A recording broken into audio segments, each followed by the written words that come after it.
Hola, buenas tardes a todas y todos. Bienvenidos y bienvenidas a Pláticas Cotidianas.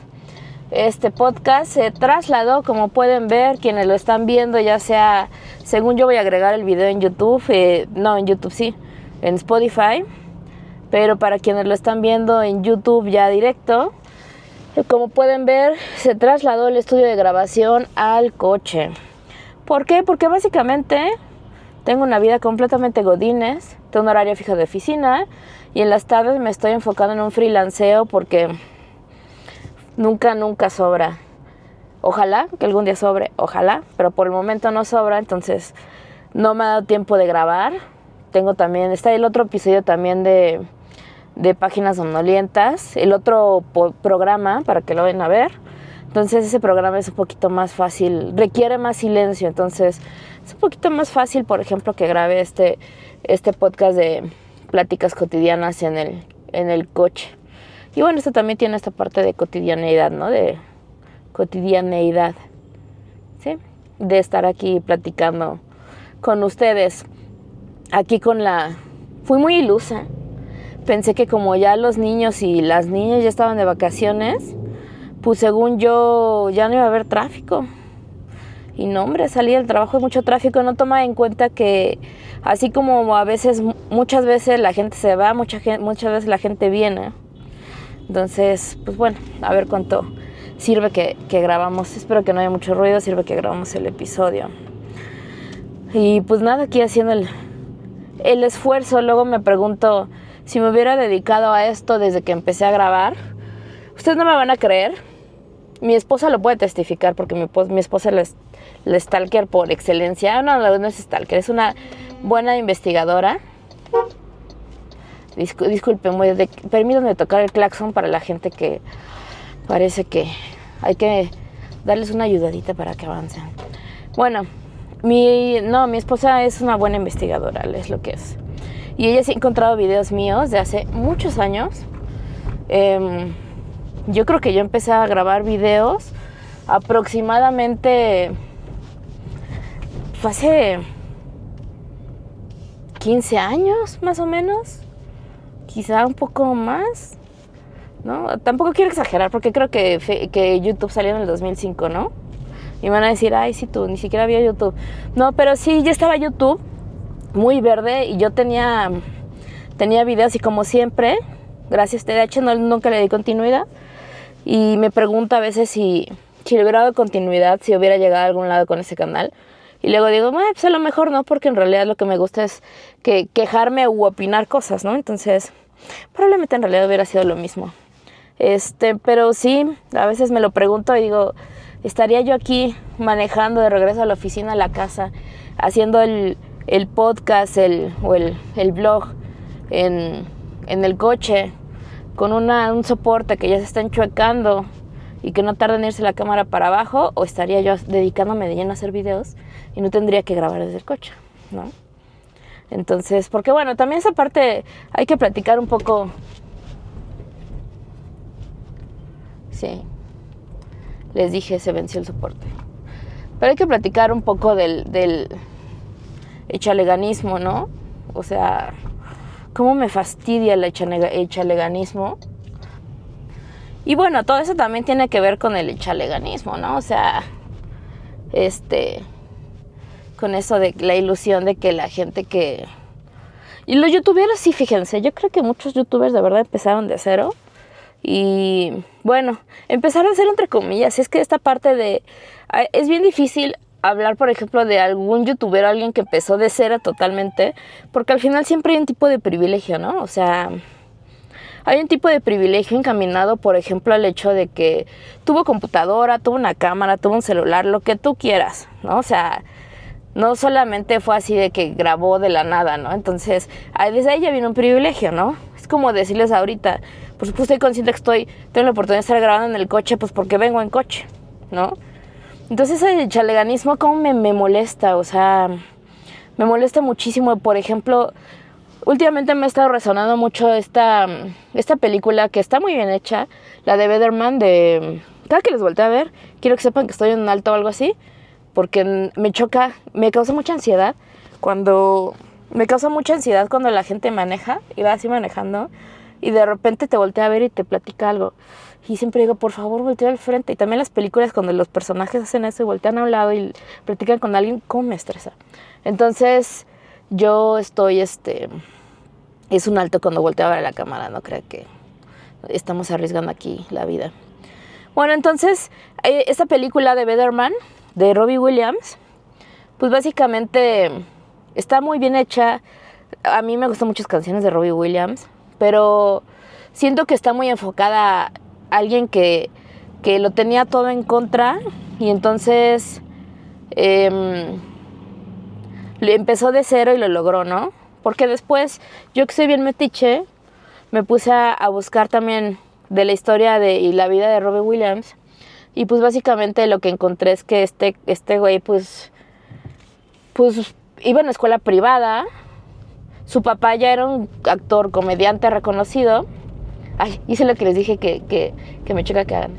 Bueno, su papá era un comediante ya reconocido. Y la mamá tenía bares, la mamá tenía pubs.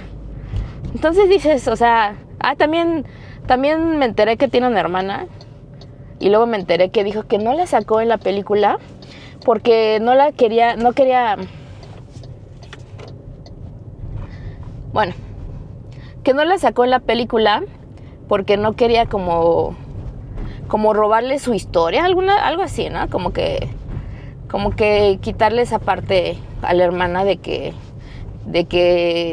mantenerla privada y eso así.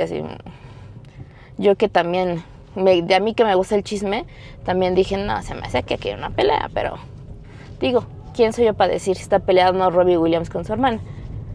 Pero, o sea, a lo que voy es el punto era justamente esta parte de, pues el echaleganismo que pues muchas veces donde por más que le eches ganas, tienes que tener las condiciones correctas, ¿no? Para poder lograr lo que quieras, ¿no?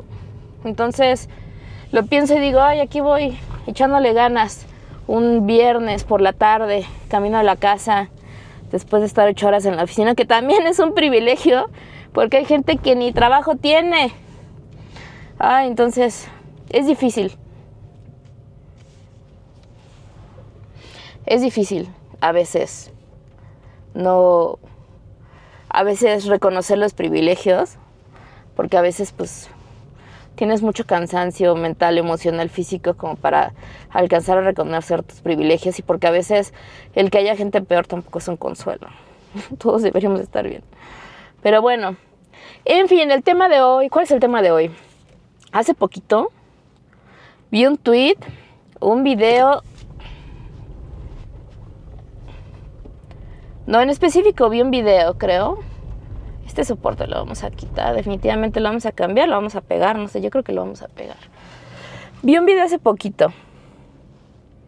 Sí, de una chava que decía, muy reflexiva. Entonces decía esta mujer que pues nadie pensaba como en los villanos, ¿no? Porque pues era muy difícil su existencia. Y entonces ya me quedé pensando y dije, pues no. O sea, en realidad lo más difícil siempre ha sido y siempre va a ser lo más difícil ser la persona buena, la parte buena de cualquier historia. Precisamente por eso. Porque todo mundo en algún momento te va a decepcionar y los decepcionan y viven un montón de cosas y ahí siguen de estúpidas siendo unas personas buenas y ni siquiera no sé por qué les digo estúpidas porque en realidad, o sea, es súper admirable. Tal vez tienen mala memoria. Yo lo que tengo, por ejemplo, es que tengo mala memoria y que yo sé que mi TDAH, no quiero decir que todo es de mi TDAH porque tengo alguna resistencia con eso de que todo el mundo diga, es de mi TDAH, pero bueno, sí sé que por mi neurodivergencia, primero se me olvidan las cosas facilísimo y segundo, tengo una predisposición por alguna razón de creer que las personas son buenas y que son genuinamente buenas.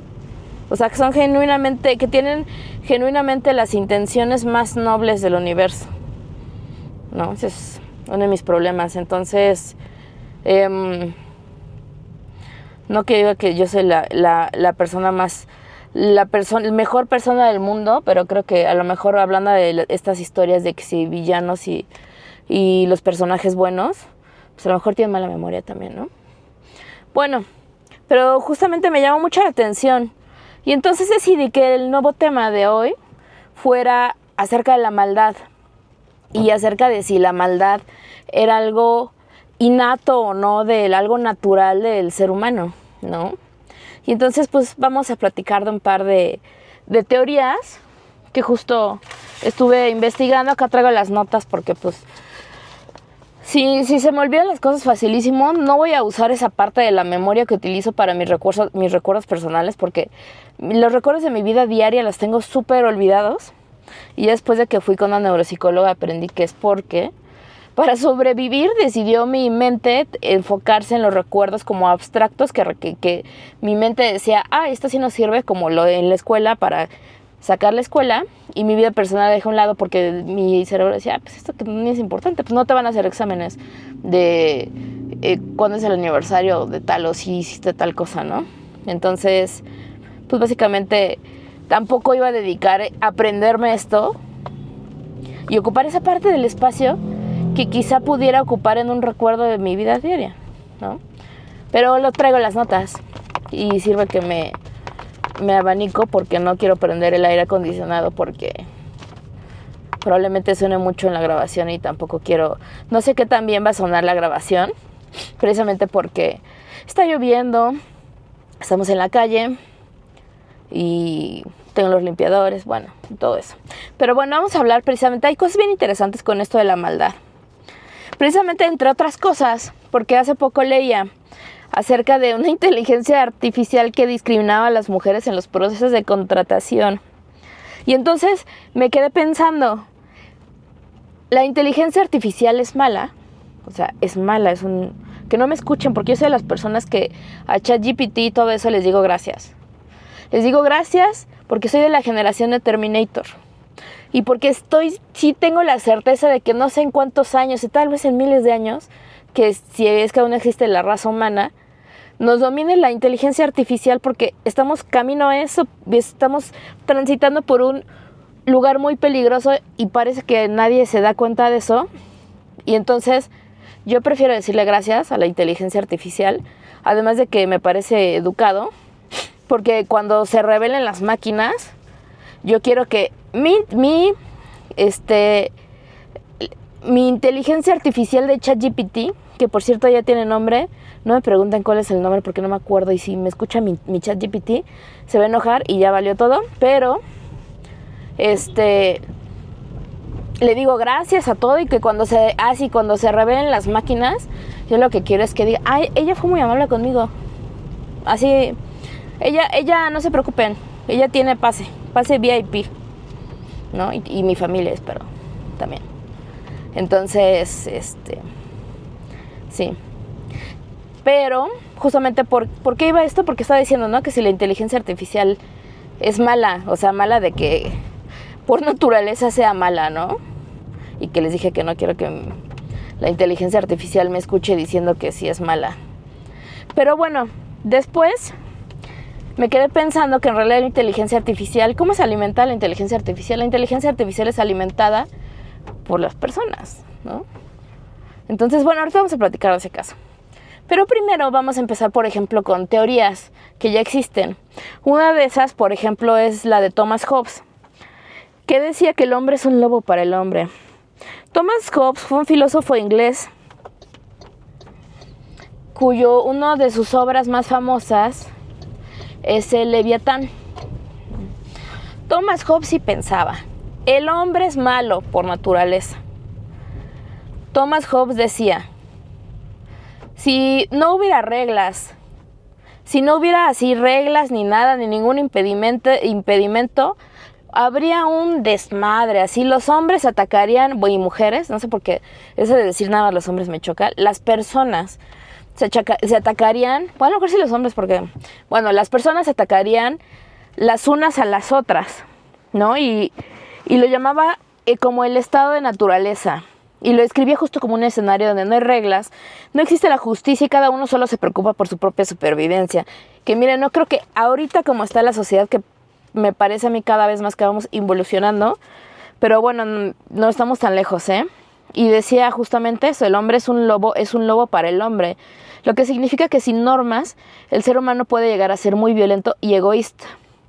Entonces, para evitar eso, Hobbes lo que planteaba era que las personas debían hacer un pacto. Cada persona debía ceder una parte de su libertad.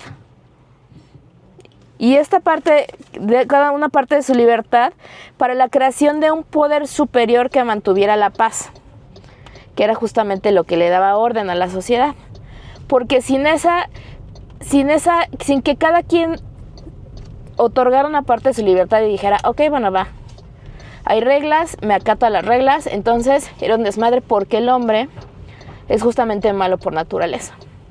Un ejemplo yo creo que lo podríamos encontrar en El Señor de las Moscas, ¿no? No sé si alguna vez la vieron, la película, leyeron el libro.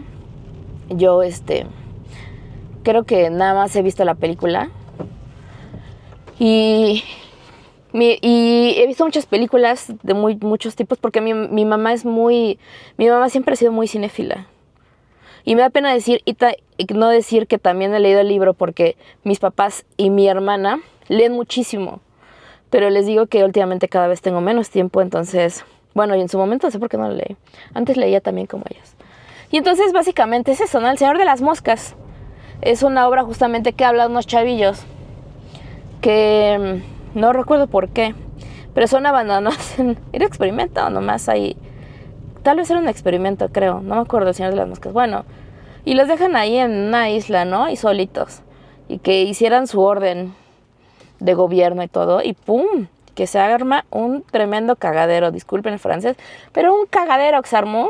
Se pusieron violentos, así armaron un desmadre en la isla, que creo que incluye muertes. Les digo que no me acuerdo, les digo que hay muchas partes de mi memoria que ya no están al 100. Pero bueno, entonces más o menos eso decía Tom Hobbes. Y yo no creo, la verdad, que esté tan... Yo quisiera pensar que la gente es buena. A mí me gustaría pensar eso, decir, la gente es por esencia buena, pero la verdad es que, híjole, a veces, por más que quieres creer, te encuentras cosas que dices, uy, esto es bien difícil esto de creer en la gente. Pero eso es lo que decía Thomas Hobbes. Ahora, otra parte, vamos a hablar de otro experimento que justamente aquí traemos. Nos vamos a parar aquí en este alto y les voy a decir de qué se trata. Este experimento es un experimento que seguramente les suena, es muy famoso, que se llama Experimento de Milgram de 1963. Las personas normales aplicaban descargas eléctricas a otros por obedecer órdenes y el 65% llegó al máximo voltaje. Este experimento de Milgram lo realizó Stanley Milgram en 1963, era un psicólogo de la Universidad de Yale, y está investigando la disposición de los individuos a obedecer órdenes de una autoridad, incluso si estas órdenes entraban en conflicto con su propia conciencia. El experimento investigaba si los participantes del estudio obedecerían órdenes de administrar descargas cada vez más dolorosas a otros participantes que en realidad eran actores que solo fingían recibir las descargas. Creo que la idea original era justo descubrir el porqué de esta obediencia colectiva proveniente del Holocausto, ¿no? Que pues era una época muy reciente, 1963, y querían saber, pues, ¿no? ¿Qué onda? Porque una cosa es que un güey con bigotillo te diga, oye, pues, ¿qué onda? Que si somos la raza aria, que si vamos a matar a la gente. Y obviamente estoy hablando del güey austriaco, no de Chaplin. El Chaplin era de Londres, el otro era austriaco. Bueno, Chaplin dicen que no era buena persona, pero tampoco quiero chismear con eso. Y que sale con esas ideas locas de que vamos a desuscribir a mucha gente, a jubilar a mucha gente a este plano del terrenal. Y que una persona justo, ¿no? O sea, es una persona, te está diciendo eso y tú, una persona, le digas, güey, ¿qué pedo, no? O sea, como, ¿por qué vamos a hacer esto? ¿No? Y entonces, con permiso, yo iba formada desde antes, gracias. Y entonces, que justamente otra persona le diga, no. Pero justamente la parte interesante es en qué momento hace tanto, dicen que es austriaco, era un orador, así perrón, que el güey hablaba y que así dejaba todas así de pendejadas. ¿Quién sabe? Pero ¿en qué momento, justamente, a pesar de que las cosas, pues dices, no están bien, la gente empieza a decir, sí, a huevo, vamos a hacer eso? Y esa es la parte que querían investigar, ¿no? Como esta parte de la obediencia colectiva, a pesar de que sabes que está mal. Me recuerda, no en el sentido negativo, pero me recuerda un video, que si lo encuentro, y si me da la vida y si me dan ganas, porque les digo que la editada es muy cansada, pero un video que habla sobre cómo surgen los movimientos. Me encanta, ese video me encanta. Miren, ¿qué creen? Que al final sí encontré el video. A ver, espérenme tantito. Encontré el video, entonces decidí ponérselos. Me esforcé para editar todo esto. Se los voy leyendo, no porque crea que no saben inglés, sino por cualquier cosa. Para quien le esté viendo, esté escuchando en Spotify, igual pueden poner la opción de ver video para que puedan ver este video. Ya lo demás lo pueden nada más escuchar si quieren. Y el video se llama Cómo empezar un movimiento. Y justamente liderazgo, las lecciones de liderazgo del chavo que está bailando. Y pues vamos a verlo. Les voy diciendo entonces lo que va pasando, lo que va diciendo este cuate. Básicamente tenemos un cuate aquí bailando solo, ¿no? Sin camisa, seguramente en un festival en algún lado. Es que vamos a analizar lo del movimiento. Ok, dice que para empezar tenemos que el líder tiene que tener el valor como de estar ahí, pararse y ahí hacer el ridículo, pero que en realidad es muy simple lo que está haciendo, ¿no? Nada más ahí pararse, que tiene que ser fácil de seguir, y que el rol crucial justamente es del primer seguidor que llega con él. El líder lo abraza, lo apoya, porque ya no se acerca del líder, se acerca de ellos. El primer seguidor empieza a hablarle a sus amigos, están bailando ahí los dos. Que el primer seguidor justamente tiene que tener el valor de ridiculizarse, porque es la primera persona que apoya al líder. Y está ahí también, este sí tiene camisa, afortunadamente. Están ahí bailando. Les digo que es un festival. ¿Quién sabe qué festival será? Nunca me he puesto a pensar en eso. Y que regularmente el primer seguidor no es tan apreciado, pero que el primer seguidor es el que transforma realmente todo este movimiento. Y que justamente el primer seguidor es la chispa que inicia el movimiento. Ya llega otro cuate a bailar. Entonces llega otro cuate, es el segundo seguidor, y eso prueba que el primer seguidor lo ha hecho bien y que el líder lo ha hecho bien, ¿no? Es como este reforzamiento. Ya no son dos locos nada más. Que la palabra locos no me gusta, pero es nada más para hacer la traducción lo mejor posible, pero que ya no se trata de unos locos, sino se trata del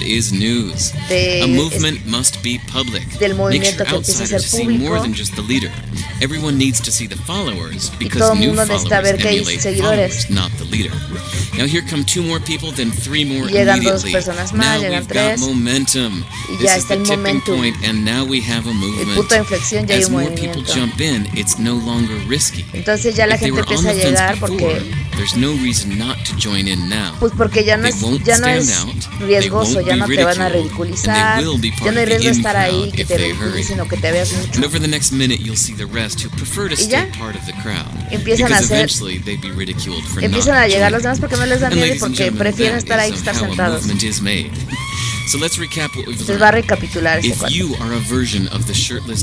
Por si eres justamente como justamente el cuate que estaba bailando, ahí dice que la importancia de los seguidores. Que la importancia de los seguidores, la importancia del movimiento, que sea fácil y hacerle claro a tus seguidores de qué trata el movimiento. Sea un movimiento público y fácil de seguir. Pero que en realidad el mensaje más importante es que el liderazgo está sobreglorificado, que sí empieza con este cuate bailando solo y que generalmente le dan a esa primera persona todo el crédito. Pero que en realidad fue el primer follower. Ay, pasó un cuate en calzones. ¿Qué onda qué onda con los festivales? Que todo el mundo se encuera siempre, ¿verdad? Pero que este primer seguidor fue justamente el que hizo el movimiento. No hay movimiento sin el primer seguidor. Y que siempre nos han dicho que todos necesitamos ser líderes,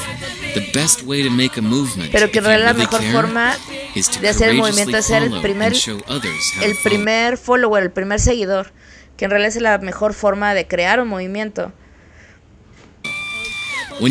Que entonces si encuentras una persona que vale la pena seguir, ves que está haciendo cosas grandiosas, no tengas miedo de ser el primer seguidor y acercarte y pues como dar esa chispa para crear el movimiento. Ya todos están aplaudiendo, quién sabe a quién están aplaudiendo, pero bueno, en fin, vayamos nuevamente. A ver, vamos a contar cuántas personas están encuadradas ahí. No, es cierto, está muy borroso el video, Entonces, creo que ya tiene bastantes añitos. Ya les había dicho que estaba borroso. Bueno, ya tiene bastantes años. Pero regresemos a nuestra programación habitual desde el coche.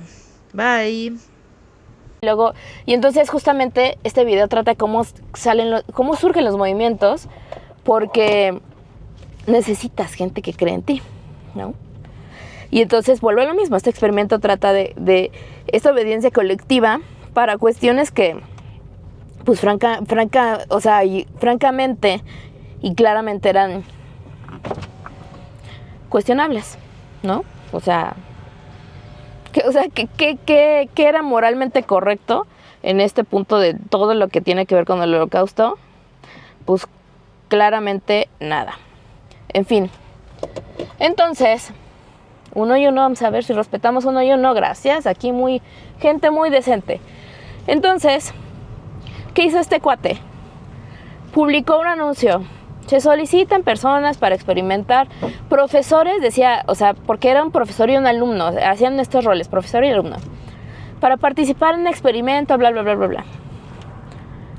Antes de hacer el experimento, este güey dijo, y las encuestas decían, ni de pedo.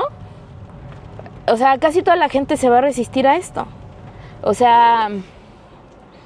¿Cómo crees que la gente va a aceptar así, darle descargas a todo el mundo así como a lo loco? No, la gente no se va a resistir a hacer esto. Y luego cuando lo hicieron encontraron que el 65% de la gente llegó hasta el límite.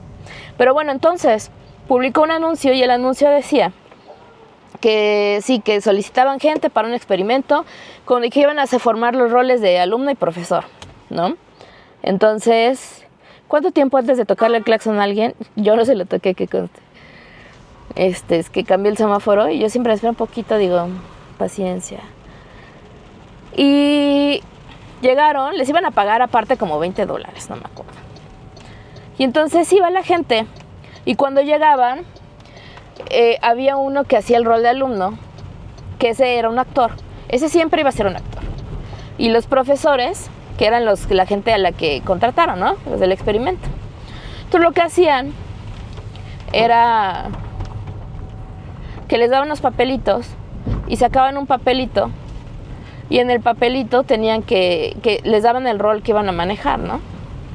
Si te salía profesor, tú ibas a hacer una serie de preguntas. Bueno, primero ya los presentaban, porque yo creo que era importante esta parte de que vieras que hay otra persona, que la conozcas, ¿no? Que sepas, que veas que es un ser humano y que visualmente identifiques a la persona que va a estar del otro lado. Los presentaban a este llamado profesora, no sé si eran puros hombres o no, le daban una descarga, ¿no? Para que viera que la máquina servía y daba descargas. Y entonces les decían, lo que va a pasar es que vamos a hacer una serie de preguntas, los vamos a dividir, ¿no? Los vamos a dividir en... Tú, profesor, te vas a quedar en este cuarto y tu alumno te vas a ir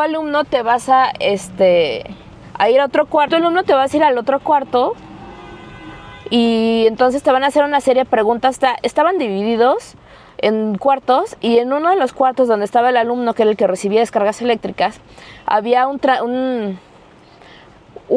micrófono, y donde estaba el profesor que daba las descargas había una bocina. Entonces, si daba una descarga y el alumno se quejaba, se supone, porque nunca hubo descargas, entonces el profesor podía escuchar a la gente gritando, ¿no? Así, y entonces ya le dieron la descarga para que vea que la máquina servía, lo separan Y entonces le dicen, le vas a hacer una serie de 4 preguntas, le vas a hacer 4 preguntas, no, preguntas, y con diversas posibilidades, opciones, y si contesta mal, ¡pum!, un toque, un choque eléctrico, ¿toque? Bueno, electricidad, ¿no? Si contesta mal, órale, vámonos. Y si contesta bien, pues no pasaba nada. Pero si contestaba mal, además de darle este choque eléctrico, pues iba subiendo intensidad. Y entonces, obviamente, lo que pasaba era que, pues, todas las preguntas estaban mal, para empezar, y cada vez subía más de intensidad. Y se encontraron justamente que la gente, que hubo gente que, aunque cuestionaba el hecho de si estaba bien o no, lo hacía. O sea, esa parte de obediencia colectiva, ¿no? Donde, güey, este güey me está diciendo que le dé un toque, porque el experimento, como iba subiendo, se supone, la intensidad de los choques, del choque eléctrico, entonces los gritos eran más fuertes, ¿no? Incluso creo que en una ocasión un alumno supuestamente decía que tenía un problema del corazón y supuestamente se desmayaba, y entonces el profesor dejaba de escuchar a esta persona y decía, ¿qué pasó? ¿Qué pasó? Y a pesar de que se desmayaba, creo que todavía, pum, le metía otro más fuerte, ¿no? Entonces, si para ti es moralmente cuestionable lo que estás haciendo, ¿por qué lo vas a hacer? ¿Por $20? Porque es un experimento y te dijeron que para este experimento se necesita que maltrates a otro ser humano, y el 65% de las personas lo hizo, ¿no? O sea, no sé, les pregunto a ustedes, o sea, para ustedes es moralmente aceptable maltratar, darle toques eléctricos pues sí, choques y toques, porque la verdad no sé qué sea, pero darle toques eléctricos a otra persona con tal de hacer el experimento o de recibir $20, pues para esas personas sí, ¿no? Y algunas personas decían, por favor, quiero salirme del experimento. Y ese es el punto del experimento, al final resultaba que siempre tuvieron la posibilidad de salirse del experimento. O sea, si ellos en cualquier momento del experimento hubieran dicho, no le voy a dar toques, les hubieran pagado. Y no lo estoy diciendo yo, o sea, en realidad así fue el experimento. No creo que les estoy asumiendo yo que les hubieran pagado, no. El experimento así iba. Si ellos decían en algún momento, no le quiero dar un toque, un choque eléctrico, entonces les daban el dinero y no pasaba nada. Porque esta gente siguió como adelante, a pesar de que pensaban que estaba mal. Y bueno, yo de repente también me pregunto, ¿qué pensaría qué hubiera pensado ese experimentador con nosotros en México, que pasaban, güey, en las noches así, toques, ¿no? Y dices, que es algo que yo sé que confunde mucho a los extranjeros, ¿no? Eso de que, o sea, de que cómo que una persona pasara y te va a dar toques, y que hay gente que paga para que te den toques literalmente y estés así mientras estás bebiendo lo que sea, ¿no? Y tú, pero pues sí, hay gente que yo lo he hecho en la adolescencia, o sea, en algún momento yo lo hice, la verdad. Y hay un juego de mesa que jugué hace poquito, no tiene tan poquito, pero que jugué en algún momento con unos amigos, y que justamente es de toques.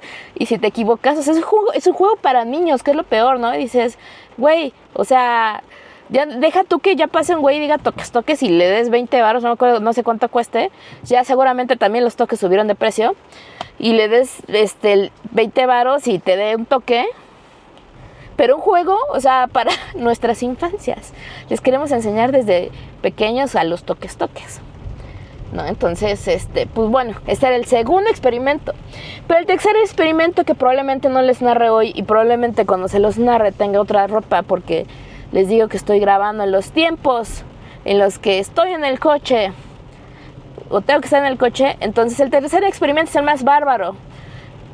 Es el más bárbaro, y que nos da mucho a pensar de la verdadera naturaleza del ser humano. Pero mientras espero que baje mi esposa, les voy a contar las dos teorías que elaboró Milgram para sus resultados. La primera era la teoría del conformismo, que era basada en los experimentos de conformidad de Solomon Asch, que escribió la relación fundamental entre el grupo de referencia y el individuo, y establece que un sujeto sin capacidad ni experiencia para tomar decisiones, especialmente en una crisis, dejará la toma de decisiones en manos del grupo y su jerarquía.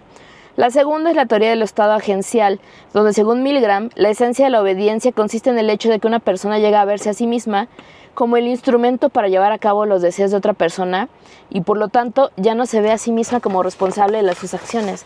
Es decir, que si esta gente realmente disfrutaba darle toques a los demás, lo podía hacer porque estaba justificado, y además le iban a pagar, y estaba justificado así como si realmente tenía esos instintos inconscientes de darle toques, de maltratar a otra persona, lo podía hacer y iba a decir, güey, o sea, yo no soy yo lo estoy haciendo porque este güey me está diciendo, y además me está pagando para eso, ¿no? Entonces, ya sé que digo mucho, no, es una muletilla, me la voy a quitar, pero vaya, está para pensarse. Y ahora sí, con eso cerramos esta primera parte. No es cierto. Y ahora sí, yo creo que la siguiente grabación me verán con otra ropa porque por el momento ya no la seguiré haciendo. Bueno, día nuevo, historias nuevas. Hoy es día de anteojos porque como uso lentes de contacto, ya me dijeron que no me conviene operarme mi miopía, entonces prefiero los fines de semana descansar los ojos un poco y usar los anteojos, ¿no? Bueno, día nuevo, seguimos, bueno, para ustedes en este blog en realidad va a ser todo continuo, pero como pueden ver ya me bañé, ya me puse ropa limpia y empezaremos con la nueva historia. No son historias, estas primeras tres, bueno, digámosle historias, pero estas primeras tres historias están como un poco encaminadas al hecho de que el hombre sí es malo por naturaleza, como lo decía Hobbes, como quizá luego pudimos ver en el experimento de Milgram, donde pues, la gente a lo mejor buscaba un pretexto nomás para lastimar a los demás. Y este 3 es uno de los que más me asombra, es el estudio de la cárcel de Stanford, donde los participantes asumieron roles de guardias, prisioneros, y rápidamente surgió la crueldad extrema. ¿Cómo de que no? Espero que hoy no escuche mucho ruido. Traigo hoy a Leonorita, entonces traemos las ventanas abiertas para que se asome, porque le encanta asomarse y sentir el aire sobre su su rubio pelo. Entonces, no es algo que no le puedo negar. En fin. Bueno, entonces, el experimento de la prisión de Stanford se llevó a cabo del 15 al 21 de agosto de 1971 en el sótano del Jordan Hall. Y se propuso examinar los efectos psicológicos de la autoridad y la impotencia en un entorno carcelario. El estudio dirigido por el profesor de psicología Philip G. Zimbardo, reclutó estudiantes de Stanford mediante un anuncio en un periódico local. 24 estudiantes fueron cuidadosamente seleccionados y asignados aleatoriamente a grupos de presos y guardias. El experimento, programado para durar 1 a 2 semanas, tuvo que ser interrumpido el 6º día, háganme el chingo favor, ya que se descontroló al verse obligados a los presos a soportar abusos crueles y deshumanizantes a manos de sus compañeros. El experimento demostró, en palabras del Dr. Zimbardo, cómo los estudiantes universitarios comunes podían hacer cosas terribles. Entonces, justamente, porque además este experimento, no están ustedes para saberlo ni yo para contárselos, pero este experimento también tuvo billullis de la Armada de Estados Unidos, ¿no? O sea, ellos también dijeron, a ver qué pasaría si hacemos esto. Entonces estos güeyes también le metieron dinero. Ya cuando sabes que la Armada de Estados Unidos le mete lana es porque ahí también va a haber algo turbio, pienso yo. Entonces, pues nada, buscaban una explicación, dicen, a los conflictos en su sistema de prisiones y en el cuerpo de los marines de los Estados Unidos. Intentaron probar la hipótesis de que los guardias de prisiones y los convictos se autoseleccionaban a partir de una cierta disposición que explicaría los abusos cometidos frecuentemente en las cárceles, ¿no? O sea, que uno decide casi, ¿no? Que si vas a ser víctima, victimario y eso, pues casi me suena que es tu culpa, ¿no? Si sufres abusos en la prisión. Y pues nada, ¿no? El grupo de 24 jóvenes fue dividido en 2 mitades, prisioneros y guardias. Y más tarde los prisioneros dirían que los guardias habían sido elegidos por tener la complexión física más robusta, o sea que autoseleccionados nada, ¿no? Escogieron a los estudiantes más grandotes para que fueran prisioneros. Aunque en realidad... no. Una disculpa, investigadores. Dice que no, que en realidad se les asignó el papel mediante el lanzamiento de una moneda. Y bueno, la cárcel estaba en el sótano del departamento de psicología de la universidad. Y entonces, un investigador asistente sería el alcalde y el Zimbardo, el superintendente, ¿no? Y le hicieron el sótano del departamento de psicología de la universidad y que se supone que parecía una cárcel real. Y Zimbardo estableció varias condiciones específicas que esperaba que provocaran la desorientación, despersonalización y desindividualización, ¿no? O sea, ya voy a dejar de decir, no, por Dios. Entonces, bueno, los guardias recibieron esa madre, el tolete, ¿cómo se llama? La porra para pegarle a la gente, y uniformes caqui que tenían inspiración militar, que habían escogido ellos mismos en un almacén militar. También les dieron gafas de espejo para que no pudieran tener el contacto visual con los prisioneros, que es una idea que Zimbardo tomó de una pinche película. Nótese que no lo digo yo, lo dijo el pinche Zimbardo mismo. Es que pinche porque la verdad me parece que fue una persona bastante desagradable, que tomó la idea de la película La leyenda del indomable. A diferencia de los prisioneros, los guardias trabajarían en turnos y podrían volver a su casa en las horas libres, y aunque durante el experimento muchos se prestaron como voluntarios para hacer horas extras sin paga adicional, es que aquí está la cabrón. Los prisioneros solo vestían batas, sin calzones y con sandalias con tacones de goma que Zimbardo escogió para forzarlos a adoptar posturas corporales no familiares y contribuir a su incomodidad para provocarle desorientación. Entonces este güey iba con todo, así el güey iba con todo para hacer sentir a la gente miserable y que se quebraran en cualquier momento. O sea, este güey... Es que justamente lo vamos a platicar después, pero es la parte que yo reflexiono, que yo pienso y digo, o sea, cuando este experimento está como para ver si el hombre es malo por naturaleza, que ese que no era como tal, y vamos a ver si es hombre malo por naturaleza, pero se relaciona mucho, pues a mí lo que más me parece claro es que el que era malo era el Zimbardo.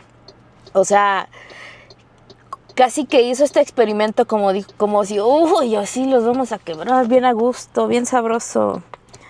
Y bueno, se les designaría por números en lugar de nombres, y los números estaban cosidos a sus uniformes. Además debían llevar medias de nylon en la cabeza para simular que tenían la cabeza rapada.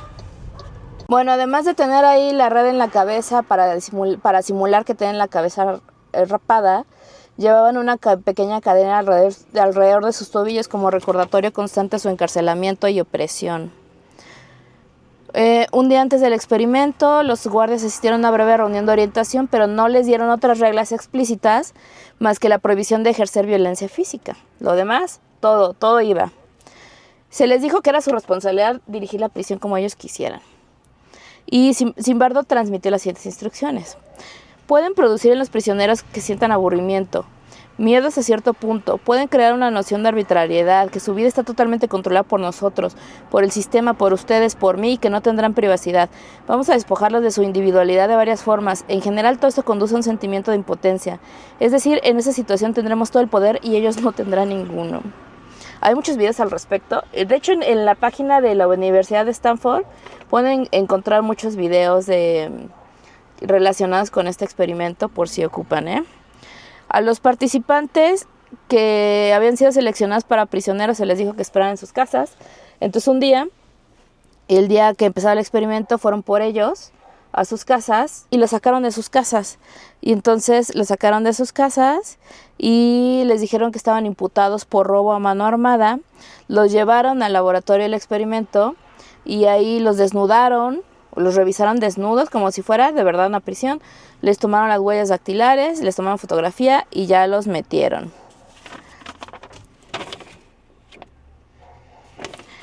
Y bueno, dice que el experimento se descontroló. El experimento se descontroló rápidamente. Los prisioneros sufrieron y aceptaron un tratamiento sádico y humillante a manos de los guardias.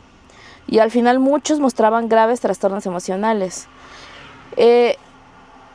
Tras el primer día se supone que había sido como prácticamente normal. Ya nos vamos, tienes razón. Tras el segundo día se desató un motín. Y entonces los guardias, muy amables ellos, los sádicos estos, se prestaron como voluntarios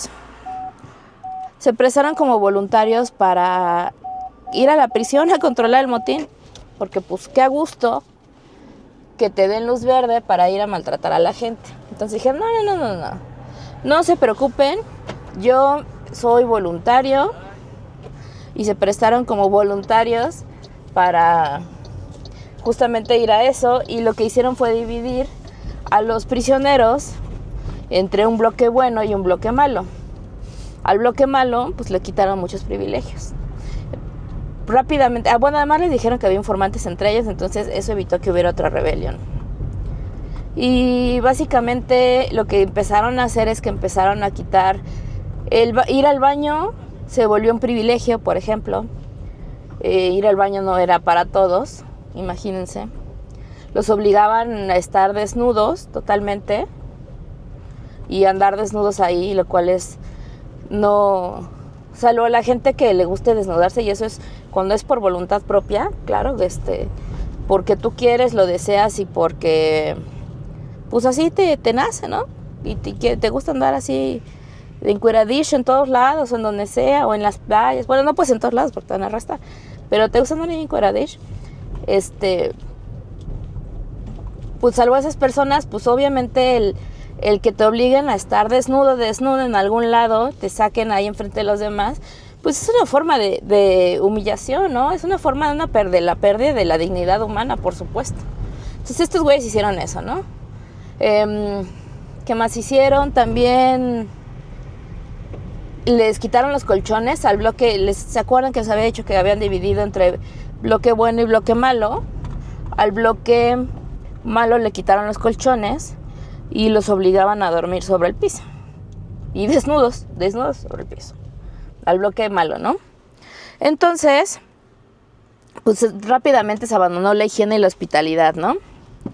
Y Zimbardo acepta que él guió y participó activamente en el desarrollo de este experimento, ¿no? Es algo que yo he leído, que el güey acepta y que guió cómo tendría que hacerse.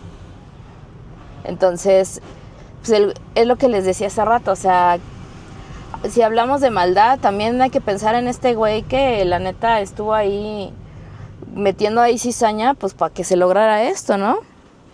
Entonces, en el cuarto día había un rumor de que iba a haber un escape, ¿no? Que había una huida de la prisión. Y entonces, con este rumor de huida de la prisión, lo que hizo Zimbardo fue con la policía y le dijo a la policía, oigan, van a huir estos güeyes del experimento, que sé por qué, ¿no? Qué raro.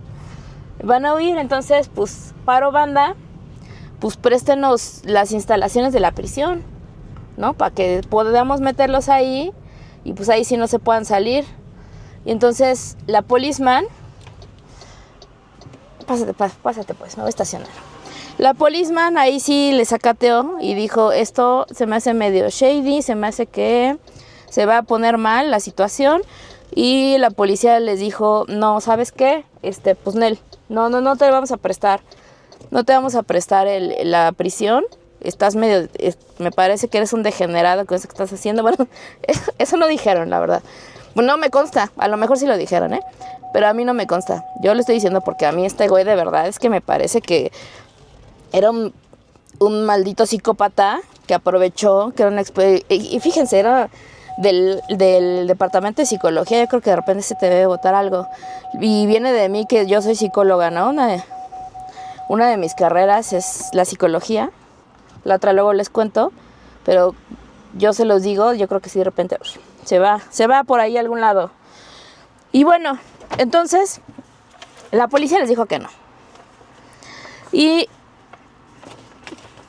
como a medida que evolucionaba ya nos vamos a bajar. A medida que evolucionaba, aquí está Leonora, que ya se quiere bajar, ya vamos. Que evolucionaba el experimento, los guardias incrementaban su sadismo, especialmente por la noche, porque pensaban que las cámaras estaban apagadas. Entonces, los investigadores vieron aproximadamente un tercio de los guardias mostrando tendencias sádicas genuinas. Muchos de los guardias se enfadaron cuando el experimento fue cancelado antes de tiempo. Entonces, un argumento que empleaba Zimbardo para apoyar su tesis de que los participantes habían internalizado sus papeles fue que cuando se les ofreció la libertad condicional a cambio de toda su paga, la mayoría de los prisioneros aceptó el trato. Pero cuando su libertad condicional fue rechazada, ninguno abandonó el experimento. Zimbardo afirma que no tenían ninguna razón para seguir participando si eran capaces de rechazar su compensación material para abandonar la prisión. A ver, es decir, se les ofrecía la libertad condicional a cambio de toda su paga, ¿no? O sea, te dejamos salir, pero no te vamos a pagar, pero tú salte. Que la mayoría de los prisioneros aceptaba ese trato. Pero cuando la libertad condicional fue... Es que ese es el asunto. Les decían, te ofrecemos la libertad condicional, pero se la rechazaban. O sea, si decían que sí, se la rechazaban, ¿no? Porque si eran capaces de... Afirma que no tenía ninguna razón, ninguna abandonó. Cuando su libertad condicional fue rechazada, ninguna abandonó el experimento. O sea, les ofrecían libertad condicional, se le rechazaban y ninguno abandonaba el experimento. Pues porque estás tan ya pinche metido en este ya sadismo, en esta manipulación, en este ya... Y él mismo dijo, perdiste toda individualidad, que pues obviamente pues ya ni sabes qué estás decidiendo, ¿no? Y si te dicen, bueno, libertad condicional rechazada, pues yo creo que ya tienes como allá una pinche desesperanza prendida, ¿no? De que dices, pues ya que no. Y todavía dice este güey, no, ninguno se fue, porque si eran capaces, no tenían ninguna razón para seguir participando si eran capaces de rechazar su compensación. Los prisioneros, qué sorpresa, empezaron a mostrar desórdenes emocionales agudos. Un prisionero desarrolló un sarpullido psicosomático en todo su cuerpo al enterarse que su libertad condicional había sido rechazada. Y Zimbardo la rechazó porque pensaba que se trataba de un ardid para que lo sacaran de la prisión. Los llantos y el pensamiento desorganizado se volvieron comunes entre los prisioneros. 2 de ellos sufrieron traumas tan severos que se les retiró el experimento y fueron reemplazados. No era en este momento de decir, güey, creo que esto está mal. O sea, estos güeyes están mal, los tenemos que reemplazar porque neta yo creo que ya están a punto de jubilarse al plano terrenal voluntariamente y que tú digas, esto creo que está mal. No, este güey dijo, vamos a reemplazar a estos güeyes. Entonces, pues...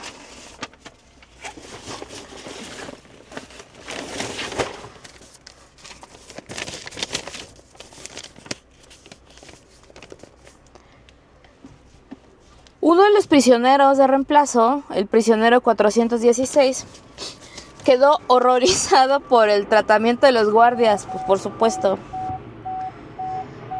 Y lo que decidió hacer decidió hacer una huelga de hambre, ¿no? El güey que acababa de entrar, es un decir, ¿no? Porque les digo que el experimento duró 6 días. No sé cuántos días, fíjense, les dije, creo que no. No, creo que no tengo ese dato de cuánto tiempo duraron los otros güeyes que tuvieron que ser reemplazados. Pero uno de los de reemplazo se horrorizó, el 416. Se horrorizó y entonces por el tratamiento tan inhumano, porque les hacían hacer así ejercicios forzados, así todo lo peor de cualquier... Que no dudo que en algunas prisiones, la verdad, así sean las condiciones, quién sabe. No lo dejo, tampoco no lo descarto. Pero bueno, y se horrorizó y dijo, voy a hacer una huelga de hambre. Y entonces estos güeyes dijeron, ya que empoderados, dijeron, bueno, pues si vas a hacer una huelga de hambre, te ponemos en confinamiento y durante 3 horas en confinamiento te vamos a hacer que sostengas, me imagino que lo pusieron así o así, algo así. No crean que estoy manejando imprudentemente, es que no tengo nadie delante ni atrás y es una calle así súper... local y voy así lentecito. Yo nunca suelten el volante, no lo voy a volver a hacer. Y entonces yo creo que se lo pusieron así, miren, así, pero imagínense con las 2 manos, algo así, durante 3 horas las salchichas que no había querido comer. Entonces le dijeron a los otros prisioneros, miren, les damos la opción, pueden deshacerse de sus mantas con las que se tapan por las noches y a cambio soltamos a este güey y ya que no esté en confinamiento y todo eso, sin problema, ¿no? Y entonces estos güeyes, obviamente así como ya estaban, dijeron, no, queremos nuestras mantitas, ¿no? Eso fue lo que escogieron. Escogieron las mantas en lugar de dejar que saliera el otro cuate. Entonces, porque además este güey que llegó así, pues diciendo, oigan, estas condiciones no están bien y todo eso, y que reclamó y que hizo huelga de hambre, ya en ese punto, es que estamos hablando, lo impresionante de este experimento, es que estamos hablando que fueron días. O sea, imagínense cuánto tiempo se necesita para que una persona pueda sacar su verdadero ser malo. ¿Y cuántos días se necesita para que otra persona se quiebre? Pues nada, ¿no? O sea, de verdad es que es impresionante. Entonces, este güey que llegó a decirles, oigan, amigos, esto está mal, y que hizo la huelga de hambre, fue visto como los otros prisioneros como un alborotador. O sea, no, el güey tenía razón, ¿no? Claramente el güey tenía razón, pero fue visto por los otros prisioneros como un alborotador, o sea, no como otra cosa. Entonces, ¿cuándo se detuvo el experimento? Dirán ustedes, pues se detuvo el experimento porque pues, dos güeyes tronaron, los tuvimos que reemplazar, otro hizo huelga de hambre, estos güeyes se están volviendo unos sádicos, los tienen encuerados, denigrados, haciendo trabajos forzados, o sea, hay que acabar el experimento, ¿no? Pues no. El experimento terminó cuando una estudiante que iba a hacer como un artículo, una estudiante que se llama Cristina Maslach, entró a ver las condiciones del experimento, ¿no? Ay, esta pinche muletilla. Y entonces entró a ver las condiciones del experimento y esta mujer les dijo a Zimbardo, oigan, esto sobrepasa cualquier condición de un experimento, no está bien, sobrepasa cualquier condición de un experimento, sobrepasa lo moral y éticamente correcto, y pues la neta, ¿qué onda, no? Con ustedes. Y entonces este güey dijo, caray, no sé si porque dijo, tienes razón, o porque dijo, esta vieja nos va a echar de cabeza, y mejor, porque creo que lo que iba a hacer era una entrevista, nos quiere echar de cabeza, entonces mejor de una vez vamos a cancelar el experimento porque, pues, ¿qué tal que nos publican y nos critican y eso, no? Porque yo no viví en esa época, no sé ni qué onda, pero yo creo que si este güey no le hubiera criticado a esta mujer y no hubiera tenido ese peso de que tal vez lo publicaban y en la publicación decían, este güey está muy cabrón, se le zafó algo y está disfrutando con este sadismo, yo creo que este güey hubiera seguido. Yo honestamente creo que sí. Y entonces, lo sorprendente de este asunto es que parece que 50 personas, además de ella, 50 personas adicionales habían entrado a la prisión, a la supuesta prisión, a ver las condiciones y a ver el experimento.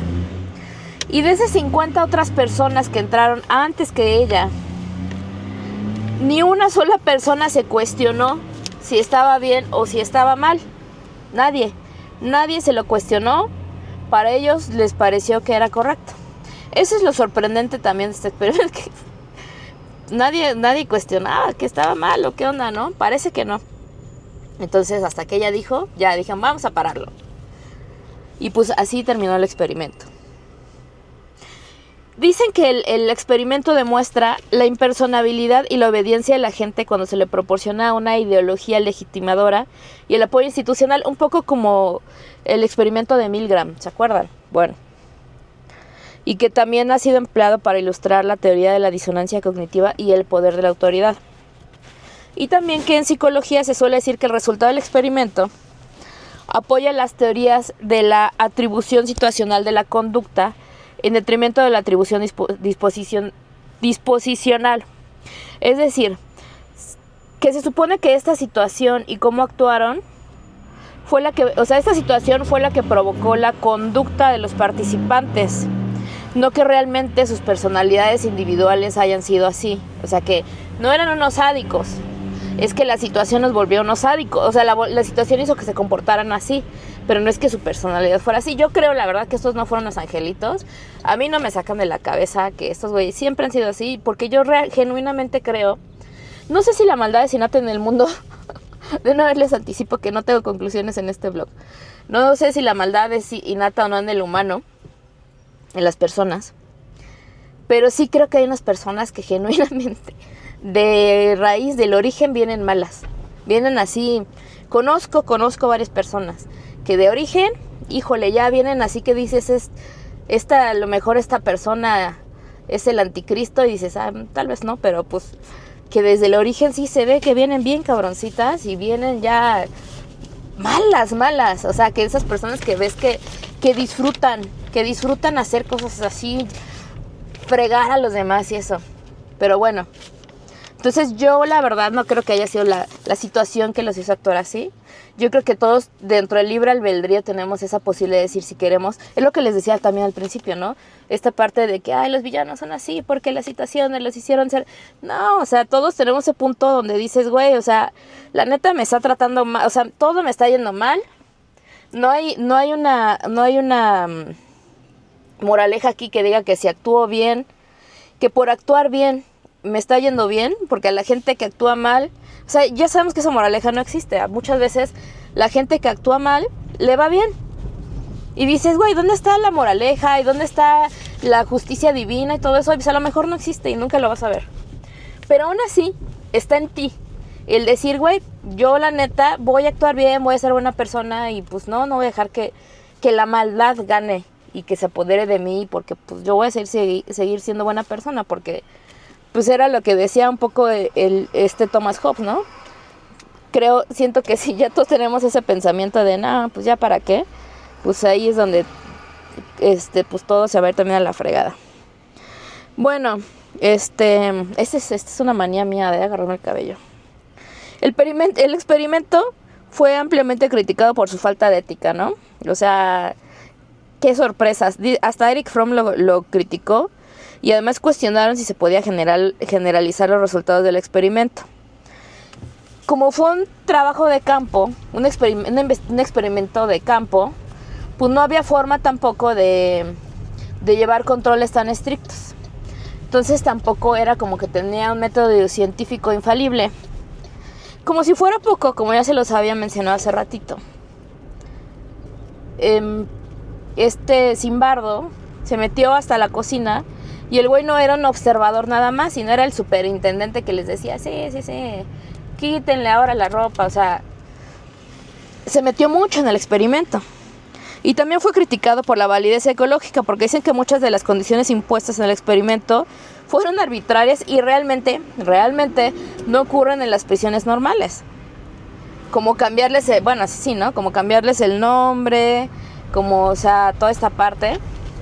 Y pues Zimbardo se defendió, porque este güey se me figuran esos batitos que aunque les enseñes así que estás mal, o sea, aquí mira, está mal lo que estás haciendo, no tiene validez, mira Zimbardo, mira, no tiene validez, mira, la ciencia dice que esto está mal, tú hiciste esto y está mal hecho, el método está mal, tal, es de esos batitos que dicen, no, pero no sé qué, y no dejan así, se siguen defendiendo, porque que nadie les venga a decir que están mal, ¿no? Porque además su defensa fue que no, o sea, que a lo mejor sí, ¿no?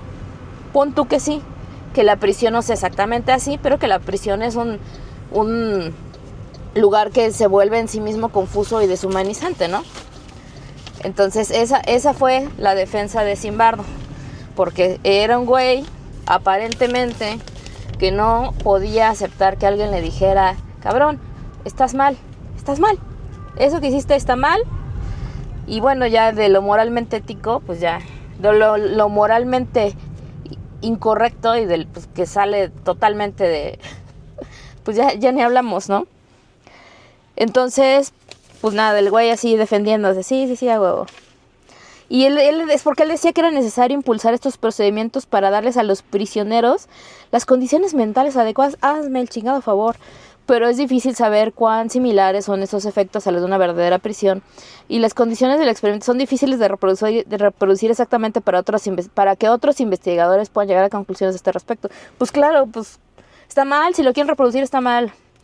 Y la muestra fue muy pequeña, solo 24 participantes en un tiempo muy pequeño, y dado que los 24 interactuaban en el mismo grupo, entonces tal vez lo más correcto sería determinar que en realidad no fueron dos muestras, o sea, el tamaño de la muestra fue 1, no eran 2.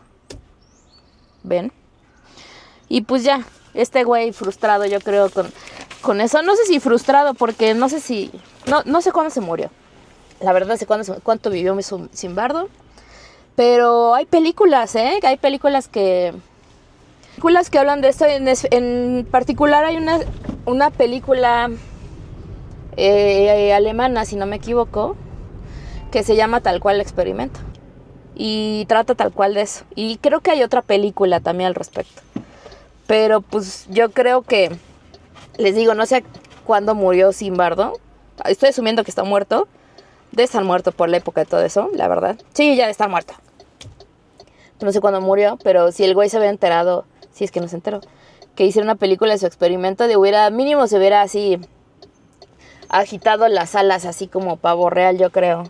Y hubiera dicho, ¿cómo ven? ¿Cómo ven que llegué a la tele?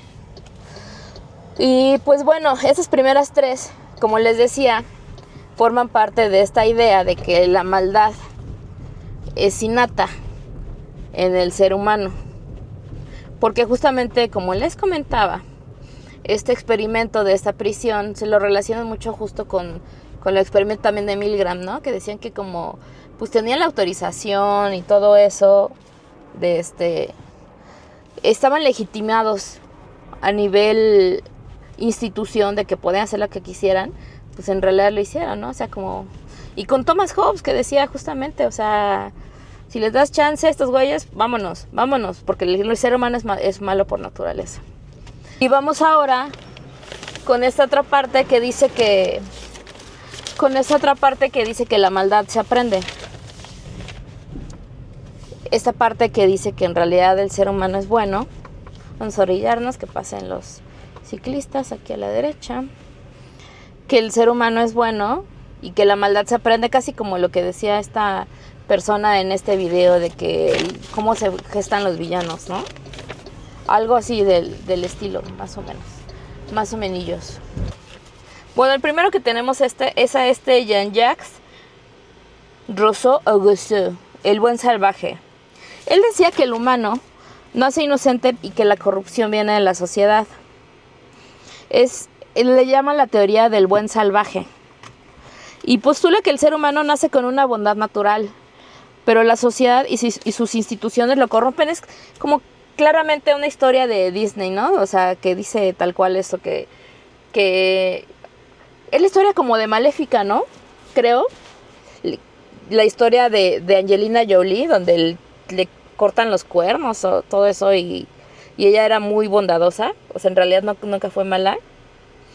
Creo que sí. Algo así.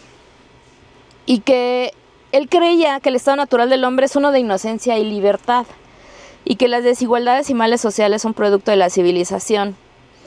El concepto clave de esto era que el hombre, que les digo que me choca a mí decir el hombre, la persona, nace libre, pero en todas partes está encadenado. Entonces argumenta justamente que en su estado natural son guiados por la compasión y el instinto de supervivencia, no por la malicia o ambición.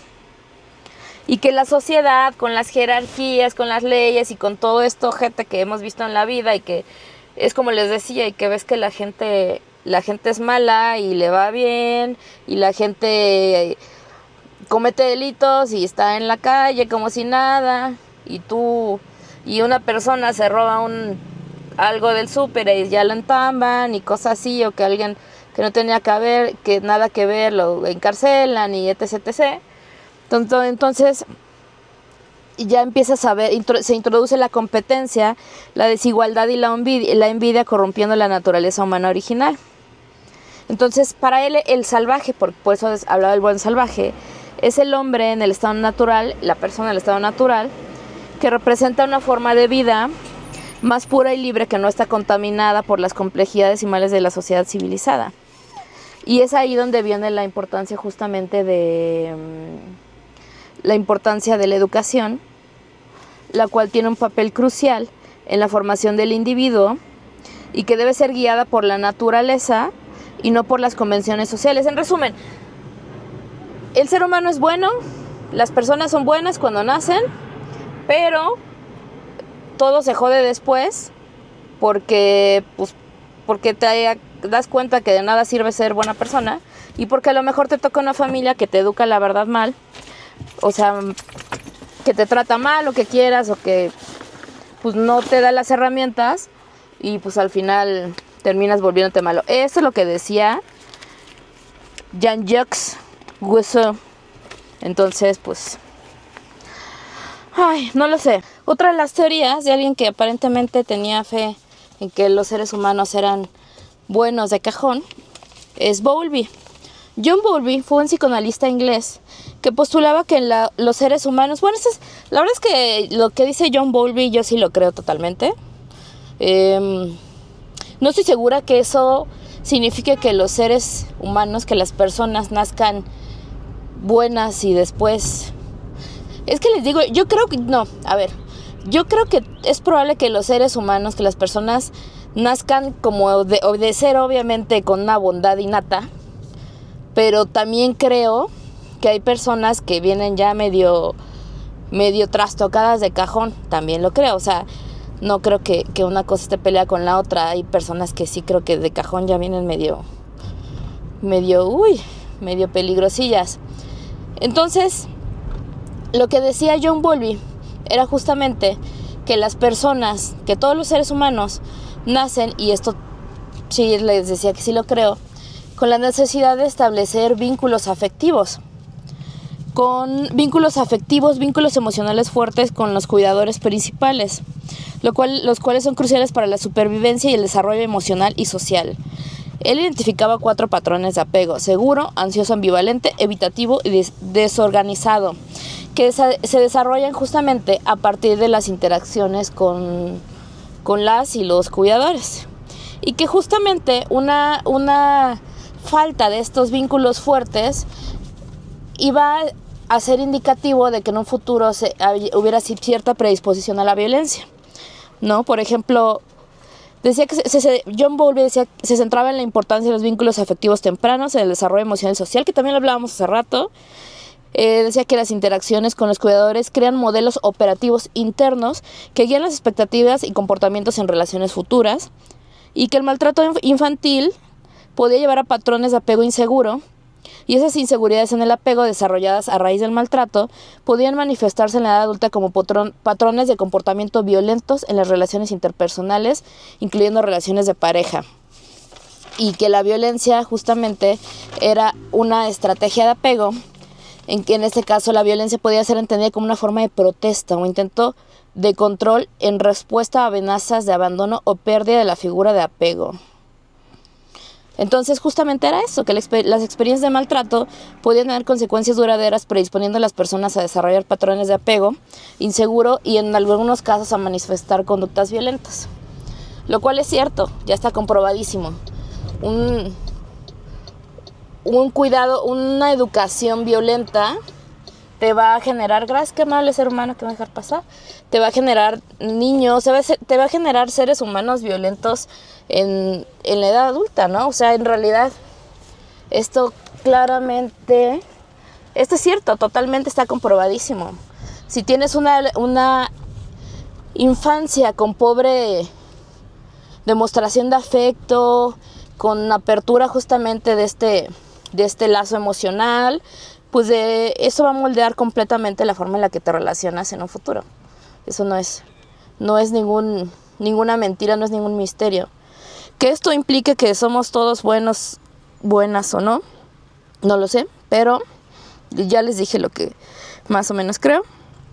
Pero bueno, estas 2, pensé que eran 3, son 2 teorías. Las vamos a manejar como las personas que creen o lo que apoyaría. ¿Quién tiene ese claxon? La cucaracha. Hace mucho que no escucho un claxon así. son las teorías que apoyarían el hecho de que las personas pues nacen buenas, ¿no? Que después surge esta historia de las y los villanos, donde pues los seres humanos aprenden a ser malos y todo eso. Ahora vamos con las que dicen que casi que mitad y mitad, que ya les había hablado hace ratito justamente de estas, de la mitad y mitad. Es que estoy en viaducto. Ay, viaducto en la tarde, ya se imaginarán. Una de estas teorías que hablan de que somos mitad y mitad, como que hay matices, como que no hay negro y blanco, sino hay matices de gris, es la de Steven Pinker. Steven Pinker hizo un libro que se llama Los ángeles que llevamos dentro. Es un psicólogo canadiense y él argumentaba que la violencia humana había disminuido históricamente porque la cultura jugaba un papel crucial en la mitigación de los instintos violentos. Según Pinker, a pesar de la percepción de que vivimos en un mundo más violento, yo no creo, o sea, yo de verdad tengo esa percepción, pero según él, las estadísticas mostraron una disminución significativa de la violencia a lo largo del tiempo. Sostenía que a pesar de la existencia de conflictos actuales, la violencia había disminuido a lo largo de la historia y que la cultura, incluyendo instituciones sociales, normas y valores, actúa como un mecanismo para controlar y mitigar los instintos violentos inherentes a la naturaleza humana. Creo que estoy diciendo lo mismo. Pero destacaba cómo las normas sociales han evolucionado para reducir la violencia, por ejemplo, a través de la creación de estados y sistemas legales que monopolizan el uso de la fuerza. Eso como que me recuerda un poco a Hobbes. Entonces, pues él justamente decía eso, que la violencia había disminuido. Entonces, aparentemente él se iba como por esta otra parte, ¿no? Donde decía que teníamos instintos violentos, pero que culturalmente habíamos estado aprendiendo como a neutralizarlas de alguna forma, y por eso culturalmente la violencia estaba disminuyendo a lo largo de la historia. Yo la verdad he visto muchos casos de personas que no han aprendido a controlarla ni a neutralizar su violencia para nada. Entonces, que me disculpe Pinker, porque en realidad no estoy muy de acuerdo con él, pero bueno, es una de las teorías que de alguna forma podría decir que somos como mitad y mitad. Aunque al final, ahora que lo pienso, como que estamos relacionando todas las teorías. Ya al final ustedes, pues cada quien tendrá su criterio, cada quien tendrá la forma en la que piense de si en realidad la humanidad está maldita o si la humanidad es intrínsecamente buena y pues tenemos que moldear y tenemos que crear alguna forma de que pues no todo se vaya al diablo, sino que la humanidad pueda seguir siendo buena, ¿no?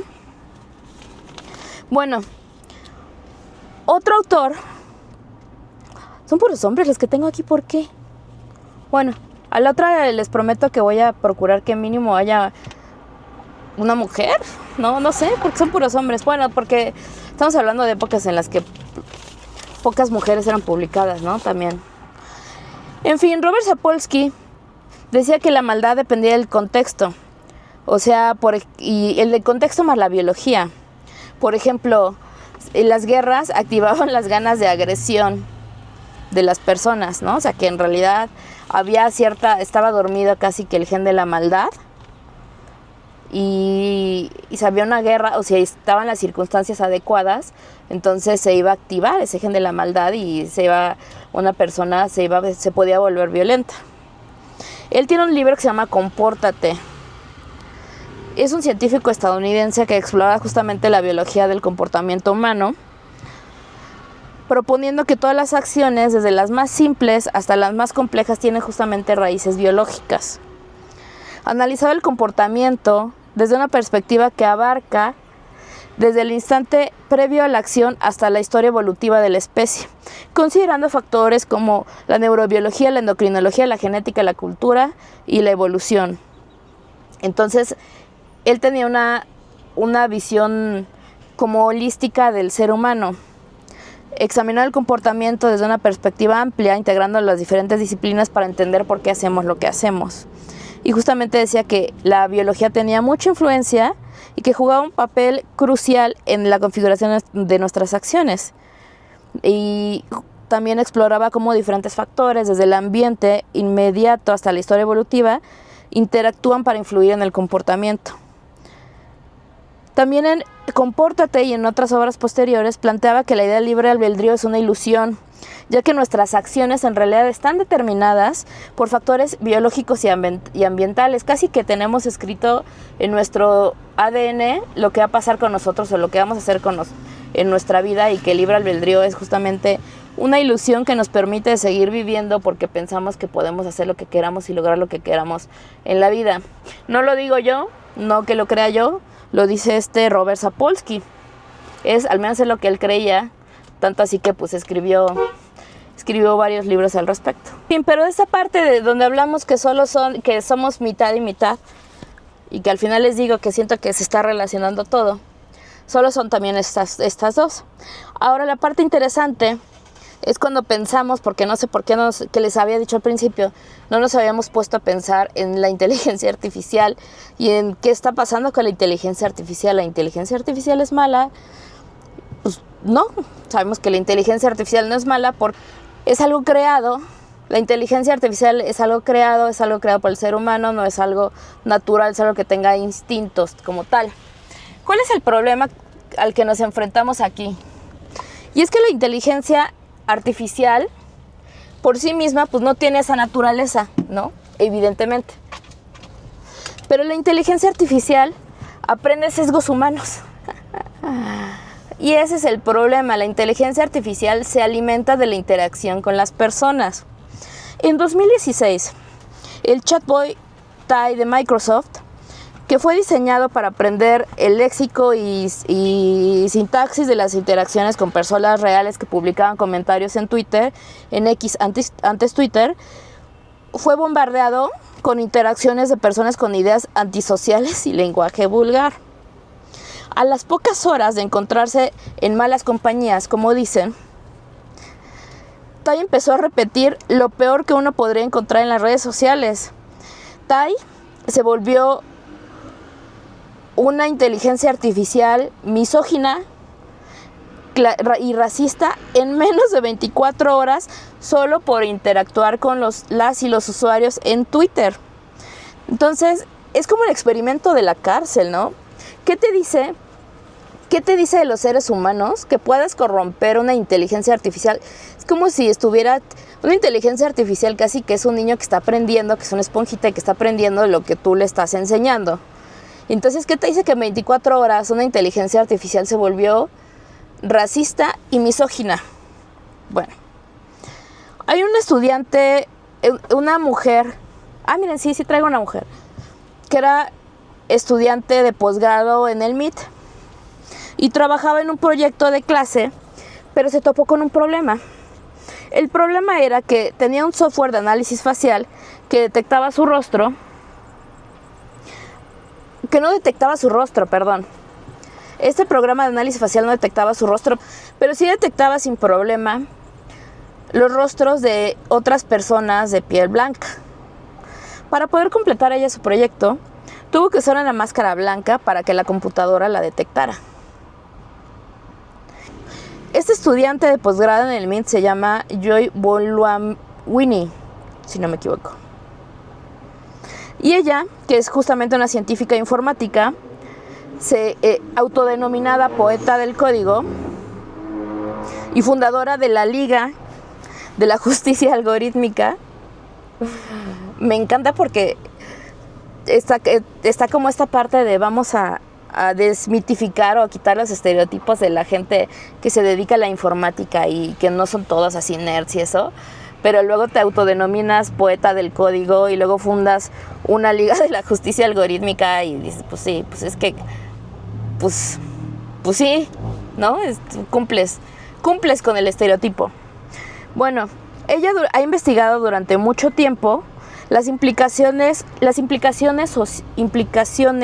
sociales de la inteligencia artificial y el sesgo en los algoritmos de análisis facial. Tiene un libro, esta científica, tiene un libro que se llama Desenmascarando la inteligencia artificial, mi misión para proteger lo humano en un mundo de máquinas. Y ahí analiza cómo el sesgo algorítmico perjudica a las personas y relata su lucha por visibilizar estos perjuicios. Entonces Bolam-Whitney analiza cómo los conjuntos de datos utilizados para entrenar sistemas de reconocimiento facial pueden generar sesgo. Imagínense, pues claro que van a generar sesgo porque, pues ¿quién los está entrenando, no? Y cómo incluso los conjuntos de datos considerados como referencia, incluido uno creado por una agencia gubernamental que se propuso recopilar un conjunto de datos diverso, pueden subrepresentar a las mujeres y a las personas de color. O sea, es que imagínense, o sea, si la inteligencia artificial va a reflejar quién la está entrenando, es que, por ejemplo, imagínense que pudieran hablar con el ChatGPT del Chicharito. ¿Qué cosas les diría el ChatGPT del Chicharito? Imaginémonos masculinidades diferentes. Imaginémonos a las mujeres, diría el ChatGPT. Imaginémonos a las mujeres únicamente cocinando en casa. Imaginémonos que la liga femenil desaparece o algo así. O sea, ¿qué diría la inteligencia artificial que se relacione justo con Trump, por ejemplo, no? Entonces, por ejemplo, cuando se utiliza el aprendizaje automático para diagnosticar afecciones médicas, fundamentar decisiones de contratación o incluso detectar discursos de odio, debemos tener en cuenta que el pasado reside en nuestros datos.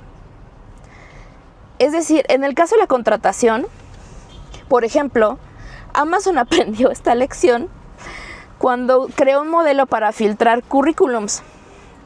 El modelo se entrenó con datos de los empleados que habían tenido éxito y que habían sido seleccionados por personas, por lo que las decisiones previas de los responsables humanos se convirtieron en la base sobre la que se entrenó el sistema, ¿no? O sea, básicamente el entrenamiento de esta herramienta de inteligencia artificial para filtrar currículums era como lo que anteriormente los reclutadores habían elegido como candidatos perfectos. Entonces después pruebas internas revelaron que el modelo estaba descartando currículums que contenían la palabra mujeres o universidades asociadas con mujeres. El sistema había aprendido que los candidatos considerados exitosos eran predominantemente hombres. Las prácticas de contratación anteriores y siglos de negación del derecho a la educación para las mujeres, junto con los desafíos que enfrentaba al ingresar a la educación superior, dificultaban especialmente su acceso a campos dominados por hombres. Entonces, fiel a los datos que entrenaron al modelo, este filtró los currículums que indicaban que una candidata ideal era mujer. Y esto fue consecuencia de decisiones humanas previas que favorecían a los hombres. En Amazon, el sistema inicial no se adoptó después de que los ingenieros no lograran eliminar el sesgo de género. Y por eso decidieron abandonar este sistema. Entonces vamos a pensar, si la maldad humana es cultural, estamos programando nuestros peores rasgos en las máquinas, estamos programando máquinas para perpetuar esta maldad. ¿Se imaginan a una inteligencia artificial gobernando nuestro país con los mismos prejuicios? Seguramente como en Terminator, definitivamente en Terminator la inteligencia artificial era un Trump o algo así. Entonces, ¿qué hacemos, no? Tal vez no importa, por ejemplo, si nacemos malos o si nacemos buenos, sino qué decidimos hacer con eso. Elegimos, por ejemplo, estamos eligiendo crear niños y niñas más empáticos. Estamos exigiendo que la inteligencia artificial sea creada y sea manejada con ética, tomando en cuenta los principios éticos y morales. Entonces, ojalá, la verdad, que en un futuro las máquinas aprendan de lo bueno del ser humano y no de lo malo. Bueno, gracias por haber estado en este episodio de Pláticas Cotidianas. No sé cuántos minutos, cuánto tiempo dura este episodio, porque el tiempo corrió y corrió. Hasta pasaron 2 días. Lo voy a editar para que sea lo más estructurado posible, pero como ustedes iban viendo en las hojas, hasta las hojas cada vez aparecían más arrugadas porque el tiempo iba pasando. También quiero intentar hacerlo cada semana, pero como les decía también al principio, esto de ser godines y también tener un freelanceo después para intentar sacar más dinero y etc. Está complicadón, pero pues intentaremos que salga cada semana. Si quieren cooperar, ayudar para que, digo, no es que diga, ay, seguramente les surge tener un episodio cada semana, pero si quisieran, si tienen esa bondad innata en su corazón de los seres humanos, de las personas, que algunos científicos, algunos filósofos creían que existía, pues suscríbanse por favor en cualquiera de las plataformas donde pase este podcast, ya sea Spotify, también va a estar en TikTok, también está en Apple Podcasts y en varias otras de streaming de podcast y en YouTube. Yo creo que estos episodios tienen más sentido si se ven en YouTube. No para que me estén viendo necesariamente, sino porque como me quejo del tráfico y todo eso, como que hay más continuidad. Y aparte, como ven este cambio de ropa, ya se dan cuenta de en qué día estoy grabando y todo eso. Pero si lo escuchan en Spotify, pues también está chido. Y les agradecería mucho. Ahora sí que les vengo a mendigar un like. Ay, me ganaron un lugar de estacionamiento, no puede ser. ¿Por qué? Ahora sí que les vengo a mendigar un like. Y les vengo a mendigar una suscripción. ¿Por qué no? Se los voy a decir así, abiertamente. Entonces, si les gustó o no les gustó, pues suscríbanse, den un like. Y pues gracias por acompañarme. Voy a intentar que el próximo episodio sea más fluido. También depende del tráfico. Más fluido, más entretenido. Y tenga mucha buena información. Recuerden, tomen siempre todo lo que vean en redes sociales, en cualquiera que sea mía, de quien sea, tómenlo con un grano, con una pizca de sal, porque la verdad es que estamos en momentos en los que hay que investigar todo lo que vemos en redes sociales. La inteligencia artificial está muy cabrona, está avanzando muchísimo y hay que ver que lo que estamos viendo realmente sea verdad, porque también hay una película donde sale Steve Carell, no Steve Carell, que es, sí, estoy inventando, ya saben, The Office, Steve Carell sale y habla justamente de unos güeyes que inventaron no sé qué inteligencia artificial y se desata una guerra y luego eso, no, si me acuerdo les voy a poner cómo se llama la película en alguna parte de la pantalla. Y también recomendarles, por si les interesa, que no me gusta editar los videos porque es una monserga, pero yo edito mis videos en Filmora. Y claro que sí, como de que no tengo una liga de referidos, entonces también se los voy a dejar aquí abajo. Les voy a dejar acá abajo varias ligas como para que consulten información, investiguen siempre. Y una disculpa por las groserías en este episodio, en este blog, en este podcast. Tienen que saber que yo dije groserías, y esta es una historia igual medio rara, pero yo dije groserías hasta mucho después en mi vida. Me costó mucho trabajo porque cuando yo entré a trabajar, mi primer trabajo profesional, yo desde que empecé a trabajar profesionalmente ya después de titularme, fue en el gobierno, en el ámbito público. Yo siempre he trabajado en ámbito público, toda la vida desde que salí de la universidad. Y entonces desde que entré a trabajar, pues entré a trabajar con gente que era mayor que yo, bastante mayor que yo, y yo era la única, pues, de ahí que 20 algo, y entonces me veían además así como la licenciada, la psicóloga y eso, ¿no? Y para mí en ese momento era como muy importante mantener la imagen y eso, y cuando me tatué, cuando me puse arracada y yo no dejaba que vean la arracada, mis tatuajes y eso, era yo como muy reservada.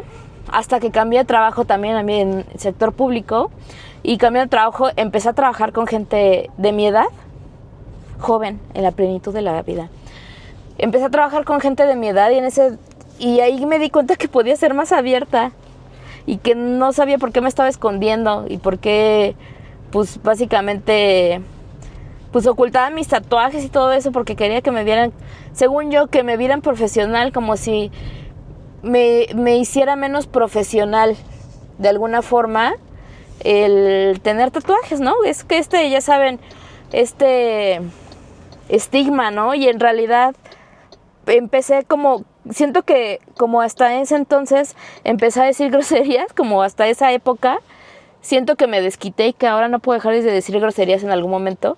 Y me disculpo, pero en realidad también estos episodios pues no están encaminados. Me gustaría, pero no puedo dejar de decir groserías así. Tampoco es que sea súper grosera, ¿no? Pero los episodios pues no están encaminados a niños y niñas, ¿no? A personas jóvenes.